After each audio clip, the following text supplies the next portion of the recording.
इस समय मालदीव को बाइकआउट करने की चर्चा चल रही है सोशल मीडिया पे। बहुत सारे लोग कह रहे हैं कि मालदीव नहीं जाएंगे, अब भविष्य में नहीं जाएंगे। बहुत सारे लोगों ने तो मालदीव जाने का टिकट भी कैंसिल करा दिया है। एक अनुमान के अनुसार 10 लाख भारतीयों ने मालदीव जाने का अपना जो टिकट था उसको कैंसिल कर दिया, अपनी होटल की बुकिंग कैंसिल कर दिया। लेकिन मैं अभी देख रहा था बहुत सारे ऐसे लोग जो मालदीव जा चुके हैं, आज भी उनकी फोटो फेसबुक पे है, ट्विटर पे है, उनके इंस्टा पे है। तो मैं इसलिए रिक्वेस्ट कर रहा हूं, अगर आप बाइकआउट मालदीव कर रहे हैं तो अपनी पुरानी फोटो अपने ट्विटर से, फेसबुक से, इंस्टाग्राम से हटा दीजिए। दूसरी बात ये जो मालदीव है इसका इतिहास तो समझिए।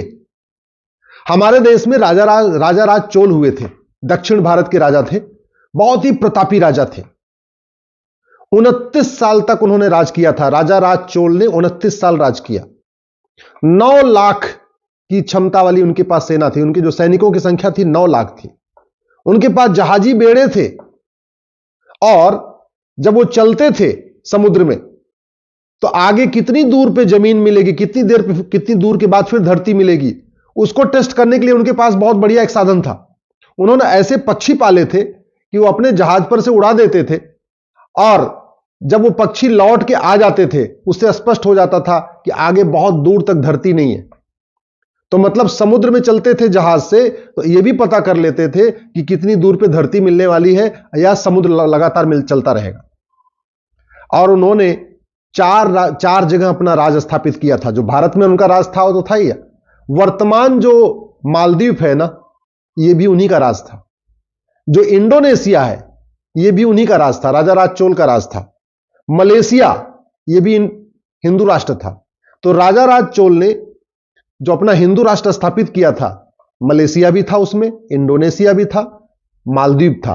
मालदीव एक्चुअली संस्कृत शब्द है मल्लद्वीप। जैसे लक्षद्वीप है ऐसे मल्लद्वीप ये संस्कृत शब्द है।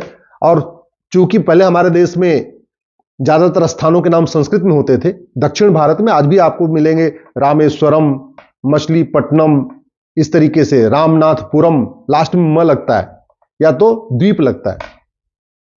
लेकिन आप जरा सोचिए कि जिस मालदीव के ऊपर हिंदू राजा राज चोल का राज था, जहां 100% पॉपुलेशन हिंदू थी, आज की डेट में वहां पे गैर मुस्लिम नागरिकता भी नहीं ले सकता। मालदीव में अगर आपको सिटीजनशिप चाहिए तो सबसे पहले आपको इस्लाम कबूल करना पड़ेगा। और जहां पे राजा राज चोल थे उनकी स्थिति क्या है? लक्षद्वीप में राजा राज चोल थे। लक्षद्वीप एक हिंदू राज्य था, आज की डेट में वहां 97% मुस्लिम है। मालदीव हिंदू राज्य था, आज की डेट में वहां 100% मुस्लिम। मलेशिया हिंदू राज्य था, आज की डेट में 70% मुस्लिम। इंडोनेशिया हिंदू राष्ट्र था, आज की डेट में वहां 90% मुस्लिम। ये तो हो गए मुस्लिम। और जो हिंदू राष्ट्र था वहां हिंदुओं की संख्या, लक्षद्वीप हिंदू राज्य, आज की डेट में वहां हिंदू केवल 2%। मालदीव हिंदू राज्य, हिंदू 0, एक भी नहीं, क्योंकि नागरिकता ही नहीं मिलेगी ना। मलेशिया हिंदू राज्य, हिंदू 1%। इंडोनेशिया हिंदू राज्य, हिंदू केवल 2%। आप खुद सोच सकते हैं कि इतने जल्दी पूरी की पूरी डेमोग्राफी बदल चुकी है। ये मैंने मलेशिया, इंडोनेशिया, मालदीव, लक्षद्वीप का इतिहास इसलिए बताया कि एक समय में ये हिंदू राज्य थे और ये चारों के चारों राजा राज चोल, जो चोल डायनेस्टी है, जो चोल साम्राज्य था, उसके अंतर्गत आते थे। राजा राज चोल बहुत ही प्रतापी थे। बहुत उन्होंने कुएं बनवाए, स्कूल बनवाए, कॉलेज बनवाए, बहुत धर्मशालाएं बनवाई। लेकिन कुछ तो उनसे भूल हो गई, जो बाद में हिंदू राज्य पूरी तरीके से डेमोग्राफी बदल गई और कन्वर्ट हो गए। आज हम अफगानिस्तान से गायब हो गए, पाकिस्तान से गायब हो गए, बांग्लादेश से गायब हो गए, इंडोनेशिया से गायब हो गए, मलेशिया से गायब हो गए, मालदीव से गायब हो गए। जो दुनिया में बाकी गायब हुए भारत में 9 राज्यों से खत्म हो चुके हैं।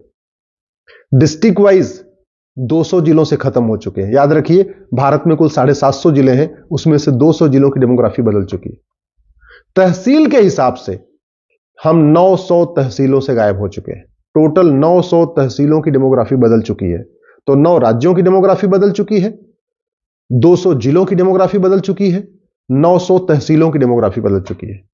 हमारी 300 तहसीलें तो बॉर्डर पे हैं, याद रखिएगा। टोटल 900 तहसीलों की डेमोग्राफी बदली है, जिसमें से लगभग 300 तहसीलें बॉर्डर पे आती हैं, उनकी पूरी पूरी डेमोग्राफी बदल चुकी है। यानी जो भारत का जो बॉर्डर है उसकी डेमोग्राफी पूरी बदल चुकी है। ये सोचना पड़ेगा इसका तरीका क्या है। क्या गांधीवाद की बात करने से, अंबेडकरवाद की बात करने से, समाजवाद की बात करने से भारत की डेमोग्राफी बच पाएगी क्या? क्या तूतू मैमे करने से, नूरा कुश्ती करने से, बतौलेबाजी करने से, टीवी पे डिबेट करने से भारत की डेमोग्राफी बच पाएगी क्या? जानते हैं भारत की डेमोग्राफी को जो सबसे बड़ा खतरा है वो जनसंख्या विस्फोट से है। 86,000 बच्चे रोज पैदा हो रहे हैं। 2023 में 3.25 करोड़ बच्चे पैदा हुए हैं। इसमें से 1 करोड़ से ज्यादा बच्चे अवांछित हैं। अवांछित का मतलब या तो वो तीसरी संतान है, या चौथी संतान है, या 5वीं औलाद है, या 6वीं औलाद है, या 8वीं औलाद है, या 12वीं औलाद है, या 16वीं औलाद है। जरूरत क्या है? वास्तव में अगर हम भारत की डेमोग्राफी बचाना चाहते हैं, भारत की डेमोग्राफी जो इतनी बदल गई वो तो बदल गई, लेकिन कम से कम आगे ना बदले उसको रोकना चाहते हैं तो तत्काल जनसंख्या नियंत्रण कानून बनाना पड़ेगा। 3.25 करोड़ में से 1/3 यानी 1 करोड़ से ज्यादा बच्चे अवांछित हैं। अब उनकी भोजन की व्यवस्था, उनके कपड़े की व्यवस्था, उनके मकान की व्यवस्था, उनके लिए हॉस्पिटल की व्यवस्था, ये सारा बर्डन किसके ऊपर आएगा? टैक्स पेयर के ऊपर आएगा। जो इनकम टैक्स देते हैं, टीडीएस देते हैं, वैट देते हैं, जीएसटी देते हैं, सारा का सारा खर्चा उन्हीं के पास आए, उन्हीं के ऊपर आने वाला है, सारा बर्डन उन्हीं के ऊपर आने वाला। दूसरा जो डेमोग्राफी हमारी बदल रही है वो है घुसपैठ के कारण।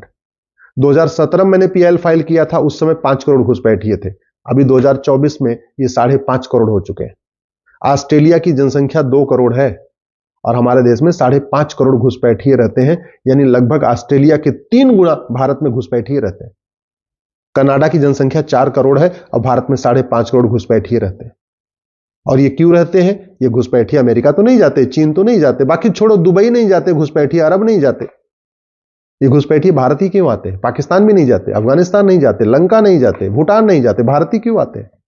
केवल प्लान्ड वे में घुसपैठियों को यहां बसाया जा रहा है डेमोग्राफी बदलने के लिए। और घुसपैठिए इसलिए आ रहे हैं क्योंकि घुसपैठियों की 100% प्रॉपर्टी जब्त करने, घुसपैठियों की नागरिकता खत्म करने, घुसपैठियों को 10 से 20 साल सजा देने के लिए हमारे पास कानून नहीं है। जनसंख्या विस्फोट इसलिए हो रहा है क्योंकि जनसंख्या के नियंत्रण के लिए हमारे पास कठोर कानून नहीं है। एक कानून बन जाए कि जो 2 से ज्यादा बच्चा पैदा करेगा उसकी सिटीजनशिप भी खत्म होगी, 100% प्रॉपर्टी भी जब्त होगी, उसकी नागरिकता खत्म हो जाएगी, और हम चौथा 5वां बच्चा पैदा करेगा तो हम 10 साल के लिए जेल में डाल देंगे। मैं गारंटी के साथ कहता हूं जनसंख्या नियंत्रण हो जाएगा। तीसरा, जनसंख्या नियंत्रण कानून बनाना पड़ेगा, घुसपैठ नियंत्रण कानून बनाना पड़ेगा। और तीसरा जो डेमोग्राफी बदल रही है वो धर्मांतरण के कारण। पूरा नॉर्थ ईस्ट बदल चुका है, पंजाब बहुत तेजी के साथ बदल रहा है, उत्तर प्रदेश, बिहार, मध्य प्रदेश के आदिवासी एरिया में पूरा कन्वर्ट हो चुका है। लोगों को पता नहीं है, वो तो रिजर्वेशन के फायदे के कारण लोग बता नहीं रहे हैं या और चीजों के कारण बता नहीं रहे, अंदर अंदर सब कन्वर्ट हो चुके हैं। और ये इसलिए हो रहा है क्योंकि हमारे पास धर्मांतरण नियंत्रण के लिए कठोर कानून नहीं है। एक कानून बनाइए कि जो आदमी हिंदुओं को धर्मांतरित करेगा उसके ऊपर एनएसए लगेगा, यूएपीए लगेगा, गैंगस्टर एक्ट लगेगा, वेजिंग वॉर की धारा लगेगी, 100% प्रॉपर्टी जब्त करेंगे और उसको आजीवन कारावास या फांसी देंगे। कल से ही धर्मांतरण रुक जाएगा, मैं गारंटी के साथ कहता हूं। सठे साठ्यम समाचरित भय बिन होए न प्रीत। कानून जितना कठोर होगा, दंड की व्यवस्था जितनी कठोर होगी, उतना तेजी के साथ धर्मांतरण रुकेगा, घुसपैठ रुकेगी, जनसंख्या विस्फोट रुकेगा। नहीं तो आज बाइकआउट मालदीव कर रहे हैं, कल को बाइकआउट कश्मीर करना पड़ेगा, परसों बाइकआउट केरल करना पड़ेगा, नरसों बाइकआउट गोवा करना पड़ेगा। भारत के 9 राज्यों में तो खत्म हो ही चुके हैं ना, 200 जिलों में तो खत्म हो ही चुके हैं, 900 तहसीलों में तो खत्म हो ही चुके हैं। कब तक बाइकआउट कर रहेंगे? इसलिए मैं आपसे हाथ जोड़ के निवेदन कर रहा हूं, दल गुलामी छोड़िए, पार्टियों की गुलामी छोड़िए। ये आज के नेता 25 साल के बाद आपके बच्चों को बचाने नहीं आएंगे, लेकिन आज का कठोर कानून 25 साल नहीं, अगले 200 साल तक आपके परिवार को बचाएगा, आपकी संस्कृति को बचाएगा, आपके धर्म को बचाएगा। इसलिए जनसंख्या नियंत्रण कानून, धर्मांतरण नियंत्रण कानून, घुसपैठ नियंत्रण कानून की मांग करिए, समान शिक्षा और समान नागरिक संहिता लागू करने की मांग करिए।